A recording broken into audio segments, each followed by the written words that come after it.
प्रियाताई, राधिकाताई, thank you. माझ्या सांगण्यावरून तुम्ही ते बाहेर आलात. मी डायरेक्ट मुद्द्यावरच येते. प्रेरणाताई ज्या केसमध्ये अडकल्यात त्यात त्यांना शिक्षा तर होणारच आहे. फक्त मला तुमची एक छोटीशी मदत हवी आहे. तुम्ही त्यांच्या विरोधात कोर्टात येऊन साक्ष द्या आणि माझी मदत करा.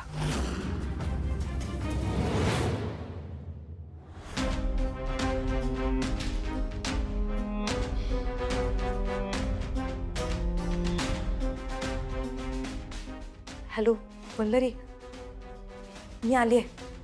कुठे शोधायचंय? कुठे कुठे बघू, सांग लवकर. वल्लरी, तू अशी असशील असं कधी वाटलं नव्हतं. मग तुमच्या मैत्रीचा हेवा वाटावा इतक्या जवळच्या मैत्रिणी होतात ना तुम्ही. अगं राधिका, त्या सगळ्या हिला जवळची मैत्रीण समजायच्या, पण आत्ता लक्षात येतंय की हिने त्यांना मैत्रीण मानलंच नव्हतं. अगं वल्लरी, कलंक आहेस तू मैत्रीच्या नावावरती. नाहीतर काय. आणि हे बघ, आम्ही तुझ्यासारख्या नाही आहोत. मैत्री कशी जपायची हे आम्हाला चांगलंच माहिती आहे. आणि प्रेरणा आमची मैत्रीण आहे.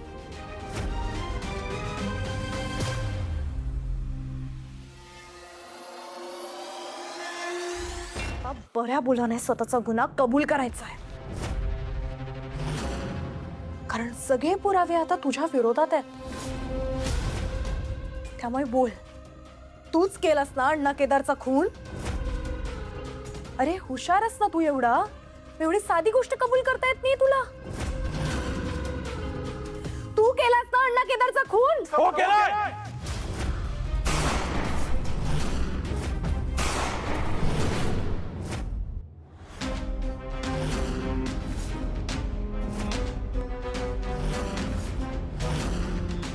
त्या अण्णा केदारचा खून मीच केलाय. आतापर्यंत ज्या ज्या गोष्टी घडल्या ना, त्या सगळ्या गोष्टी घडवणारा करता धरता मीच आहे. काय मिळणार आहे तुला हे सगळं करून? अरे इतक्या वर्षांनी का आलास माझ्या आयुष्यात परत? माझा संसार खूप सुखाचा सुरू होता आणि म्हणून तर तुझ्या सुखी संसाराला सुरुंग लावला मी. तुझा संसार काही झालं तरी उद्ध्वस्त करायचा होता मला, कारण त्या संसारावर माझा अधिकार होता ग. ऐन लग्नाच्या वेळी माझ्याकडे पाठ फिरवलीस, माझा विश्वासघात केलास तू, आणि ती गोष्ट माझ्या डोक्यात कायम फिट बसली. रात्रीची झोप लागत नव्हती मला, आणि या गोष्टीचा सूड घ्यायचा होता मला, कळलं का? आणि अशातच मला एक बातमी कळली. कोणीतरी अण्णा केदार नावाचा माणूस तुझ्याशी लग्न करणार आहे म्हणे. पण माझ्याशी वागली नाही, त्याच्यापेक्षाही जास्त वाईट त्या अण्णा केदार सोबत वागली का तू? तो अण्णा केदार तिकडे बोलल्यावर चढत होता आणि तू काय केलंस? तुझ्या अजितशी लग्न केलंस.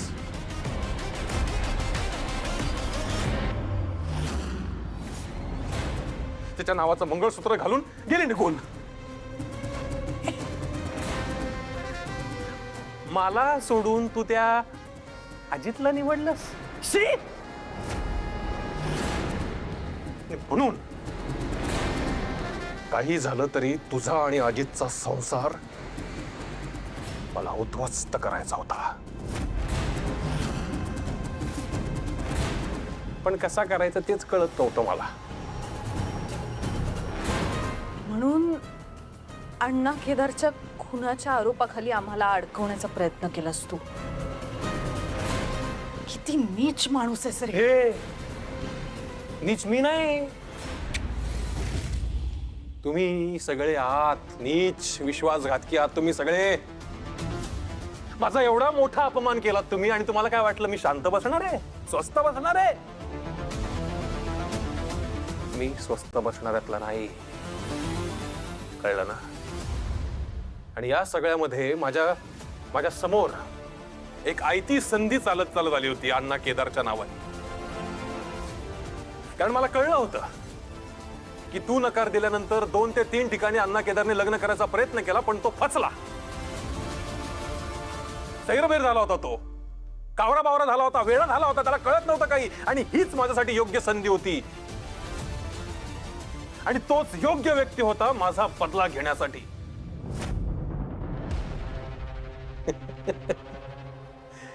मग मी त्या अण्णा केदारला भेटलो, त्याच्याशी ओळख वाढवली,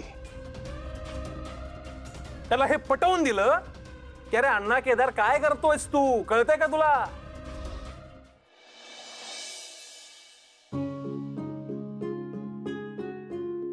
काय होते ताई, सगळं सामान किती कमी आणलंय. हे काय, खोबऱ्याच्या 3 वाट्या आणायला सांगितल्या होत्या ना, एकच आणलीत तुम्ही? अगं 3 होते, मला नाही माहित, मला वाटलं 2च आहेत. ए ऐका ना, काय बोलताय? बेसन कशात भाजू, याच्यात की याच्यात? आणि तूप किती घेऊ सांगा पटकन. अरे देवा. अहो प्रेरणाताई जरा इथे येता का?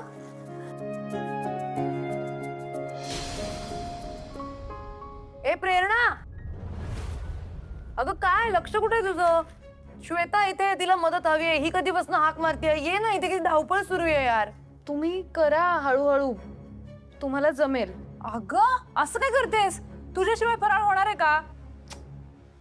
श्वेता, माझा ना मूड नाहीये. मी काय म्हणते, तुम्हाला जमतंय तेवढं करा, बाकीचं सगळं बाहेरून मागवू आपण. जाऊ दे. ही अशी का वागतेय यार? जाऊ द्या. मला वाटत नाही अजून त्या नॉर्मल झाल्यात. आधी वाटलं होतं अजित भाऊची जेलमधनं बाहेर आल्यावर त्या नॉर्मल होतील, पुन्हा आधीसारख्या वागतील. पण नाही, आधीसारख्या असत्या ना तर आत्तापर्यंत एकटीने सगळा फराळ केला असता त्यांनी. असो, मला असं वाटतंय आपण त्यांना त्यांचा वेळ द्यायला हवा. अगं पण हे असं किती दिवस चालायचं? माझ्या डोक्यात ना एक भन्नाट आयडिया आहे. ती जर वर्क झाली ना तर प्रेरणा स्वतःहून येईल इथे फराळ करायला. असं काय करणार आहात तुम्ही?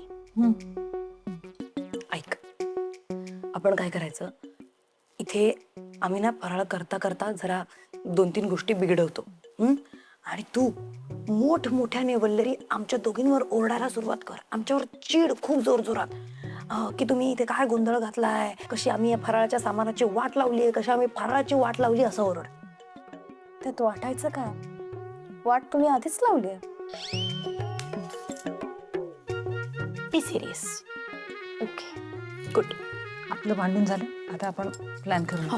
ओके, मी काय करू, मी फोडणीचं काहीतरी करते. मी एक काम, तू जार दे.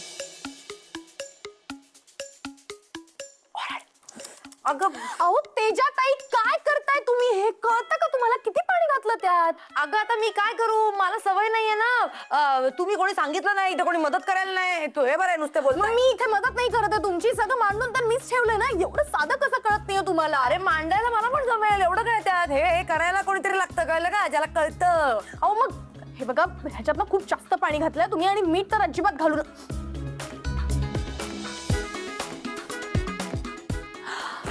अहो श्वेताताई, काय केलं तुम्ही? हे पूर्वी सगळी जळाली त्याच्यातली. अगं तुम्ही एवढा वेळ लावला आता.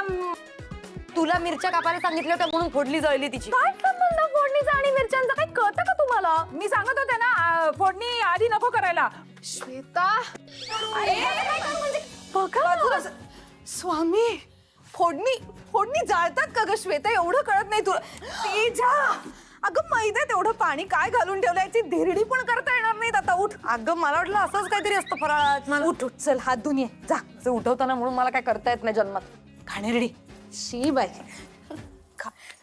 काय करायचं आता? बघा ना, ऐकतच नाहीयेत माझं. Guys, we have done it. आपल्याला ना अवॉर्ड वगैरे मिळालं पाहिजे ह्याच्यासाठी. हं, तुला कॉन्सलेशन, मला फर्स्ट प्राइज. प्रेरणाताई, थँक्यू, तुम्ही आलात. नाहीतर या दोघींनी मिळून अख्ख्या फराळाची वाट लावून टाकली असती. आलात म्हणजे काय, हा सगळा पसारा बघून मला यावं लागलं. आणि या दोघींच्या नादी लागली असतीस ना तू, तर फराळ आपल्याला क्रिसमस मध्ये मिळाला असता.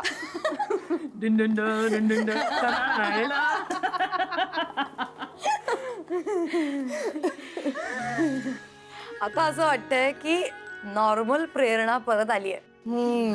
प्रेरणा तू ना अशीच राहत जा ग. असं छान स्वयंपाक करतेस, फराळ करतेस, छान वाटतं तुला असं बघून.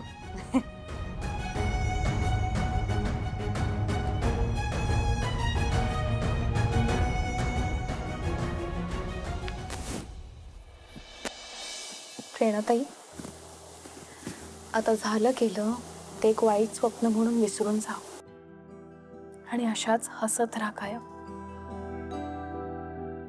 तुम्ही जर का हसत राहिलात, सुखात राहिलात, तर अजित भाऊजींना सुद्धा बरं वाटेल. तेही या सगळ्यातनं लवकर सावरतील.